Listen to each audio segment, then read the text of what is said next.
Alex here with another product review. This time we're taking a look at the Thinkcar BD6 wireless scanner, and this little dongle is probably the most affordable, most capable bang for the buck scanner I have reviewed yet. It has full systems diagnostics as well as access to the most common service and reset functions. And on this video I'm gonna show you how it works and the features of it. As always, I'd like to remind you that I place a link in the description down below to this little guy in case you want to get one for yourself.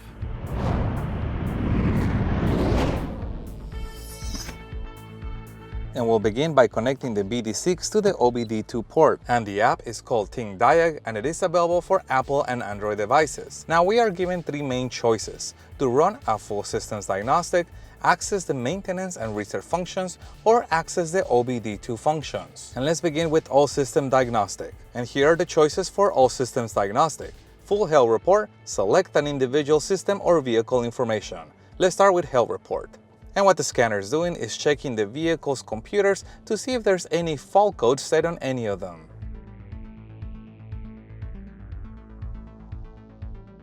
And sure enough, there are several DTCs found. 4 were found on their TPMS system, 1 was found under the combination meter, and 1 was found under power source control. The other systems tested out as normal. Now we have 3 choices. We can rescan the vehicle, clear the codes from the vehicle, or create a report with the summary details. And I want to briefly show you what that report looks like. As you can see, it summarizes the issues that are found, as well as summarizing the systems that passed the test.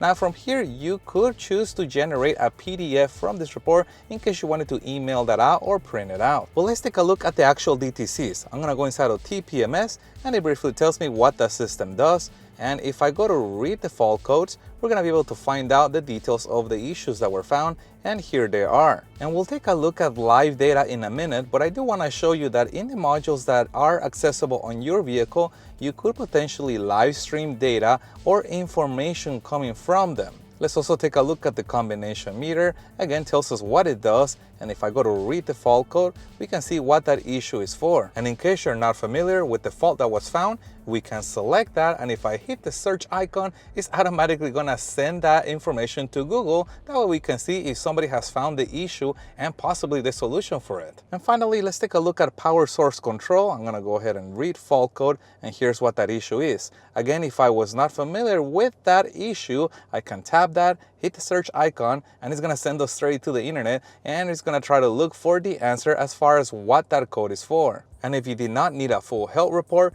you could go into an individual system by going into system selection.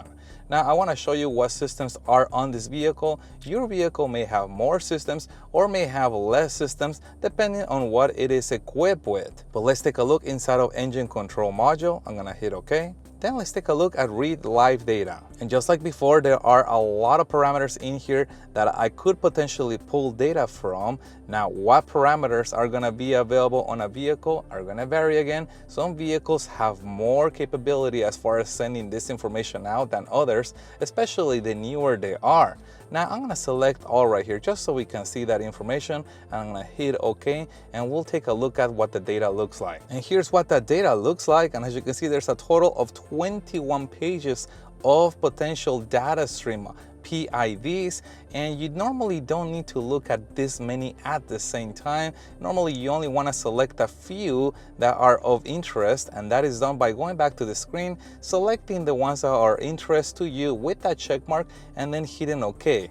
And I have selected some of the most common PIDs that people like to look at, and I want to show you, for example, on the RPM, we can see that number live right there.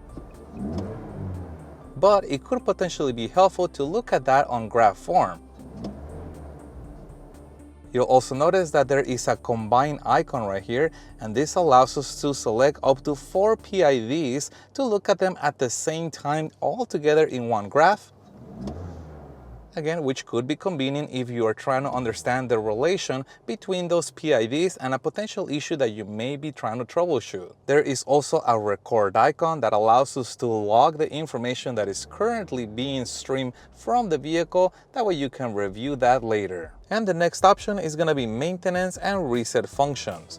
And the BD6 includes 5 of them, which are probably the most popular and most common ones, which is bleeding of ABS, brake EPB, which is the electronic parking brake reset, ETS, which is normally known as a throttle adaptation or throttle programming or relearning, IMO, which is immobilizer and key programming, and oil reset. And let's go inside of IMO so we can see the options in there. And we are given two choices, immobilizer key programming and remote control manual settings. And this is just really manuals on how different keys or immobilizer systems are programmed. Under the programming function, we have four choices. We get immobilizer programming, we get main body key fob programming, and theft deterrent immobilizer programming, and finally entry and start, which is the smart key programming. But let me show you inside one of them, and you are given two choices to do the programming by area or to do it by type. And the options could vary depending on the option that you are using, because some vehicles will have other requirements such as Smart Key. If you look at Smart Key, you got the option of doing an automatic scan or selecting manually which type it is. And finally, let's take a look at OBD2 functions. And we get this summary screen. The check engine light is off, and also the results of the emissions readiness test, how many parameters we're going to be able to stream under OBD2 Diagnostics. In this case is 71, and also the protocol type for the vehicle. But now let's go inside of the actual diagnostics. And the first icon is emission readiness. Now this particular is helpful for anybody who lives on a state that has a smog inspection and wants to see if the vehicle is ready for smog or not. Next is going to be read live data. Now this is going to be very similar to what I showed you earlier. You can select in here the parameters that you want to graph, hit OK, and then you can begin to stream them from the vehicle. Next, we can read the fault codes on the vehicle. We know there are no fault codes with the ECM, and we can also clear the fault codes if there were any. You could also take a look at the test results of the O2 sensor monitor if supported by your vehicle. Let's take a look at the test results onboard monitoring test. Now you can see on here that the result was okay, but additionally you can tap on here and see the details of the test results. There's also the Think Store, which is basically a shopping mall where you could potentially add additional capability to this tool. And under Gadget, you can see that there are several add-ons that can be used, such as battery tester, the Think TPMS1, and things that you can add to the system to increase the capability of it. And to change the settings of the scanner, that is going to be done with this icon right here, and then tap in settings. The first setting is going to be to switch this over to metric or imperial for the units of measurement. There are also several languages supported by the scanner in case you wanted to change that from the default one. And as you may have noticed, everything that I showed you was done with the automatic VIN scan option. However, you can also manually enter a VIN number, or you can manually select the make of the vehicle that you are diagnosing. We also get a demo module, and what this does, this can simulate a vehicle being connected to the scanner. And I love when they include a module like this, because then we can potentially practice some of the things on the scanner on a simulated vehicle before we try them on a real one. But let's also take a look at this list, which is the vehicle coverage list. That way you can confirm if your vehicle make is included on this list.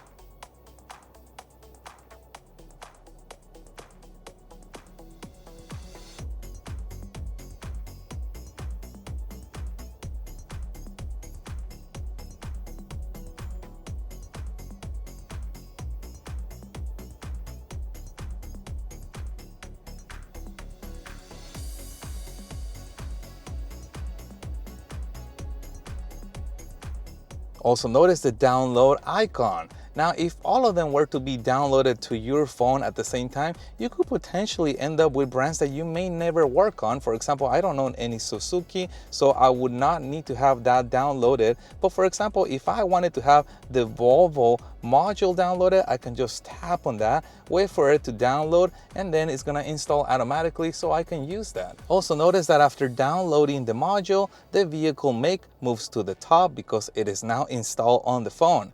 And I would recommend to be selective about what you download to your phone. That way you don't fill it up with potentially makes that you may potentially never use. Now, this scanner I think is gonna be a good fit for most car mechanics who only need access to a few service functions but want to be able to fully diagnose the vehicle. Now, I would also say that if you are thinking of getting a larger scanner that has all the service functions included and you have never used one before, you may be a little bit intimidated and wondering if you're going to be able to actually use that capability. Using this little guy is going to let you know if this is something that you're going to want to get yourself into, or you might just find out that after using this little guy, you're probably going to have more than enough for the normal home mechanic who only needs to reset a couple things on their vehicle and potentially save you money, as opposed to buying a full size with a ton of stuff on there that you may never use. But probably one of the biggest selling points about this little guy is the free updates, lifetime updates. And this is one thing that differentiates this